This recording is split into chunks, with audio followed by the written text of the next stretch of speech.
Using a body composition analysis in the treatment of eating disorders is so incredibly helpful for figuring out what's going on internally in that person's body and helping them reach full recovery. This person's story is a perfect example of why that holds true. This individual started with us in October of 2023, and this was after this person had been in a residential treatment facility and then had stepped down to PHP and IOP and was now ready for outpatient. Another thing of note is that this person had delayed their start of college. They were supposed to start college in August, but ended up actually needing treatment, went to treatment, and so her plan was to hopefully start in the spring semester, so starting college in around February of 2024. When this person came to us in October of 2023, they were put on a discharge meal plan of about 1,800 calories. We continued that, and they were pretty compliant with that meal plan. Now, if we were to just look at this from the standpoint of weight and even BMI, you would think, okay, they're pretty compliant with their meal plan. Weight is looking pretty stable, if not increasing a little bit. Their BMI at this point was 21, and I point that out because in a lot of anorexia research, they see good outcomes in recovery at a BMI of 21. This is where the body composition steps in and is so important. So like I said, she's not intentionally restricting. If anything, it seems like she's being compliant. If we were just looking at weight, things are looking okay.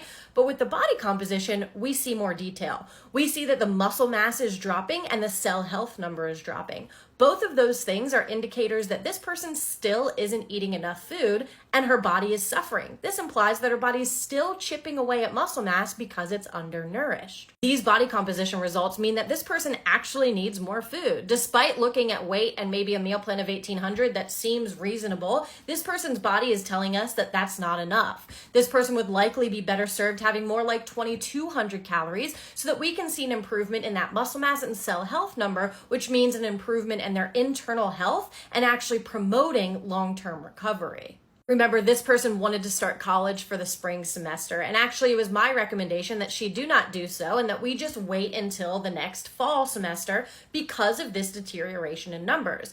I was recommending a meal plan increase. This person was incredibly resistant to that, and all of these things, the muscle mass, the cell health number, the resistance to increasing meal plan, were red flags to me that going back to college probably wasn't a good idea. Unfortunately, the rest of the team was mostly just looking at weight. Her lab values were fine. They were saying 1,800 is totally an appropriate amount of calories, and they said, well, we think it's okay for her to go to college, so they cleared her to do so. So she ended up going and starting that spring semester, and unfortunately, what happened while she was gone is a slow cut back on food, cutting corners here and there, decreasing more and more, and then eventually a full-blown relapse. And we see when she finished that semester in May, things were horrible. This person was severely restricting at a severely low body weight and needed a medical admission. I can't help but think that if more people were on board with the body composition and agreed with me to increase her meal plan to 2,200 calories to get her body to a more stable place, delayed her college start until the fall of 2024,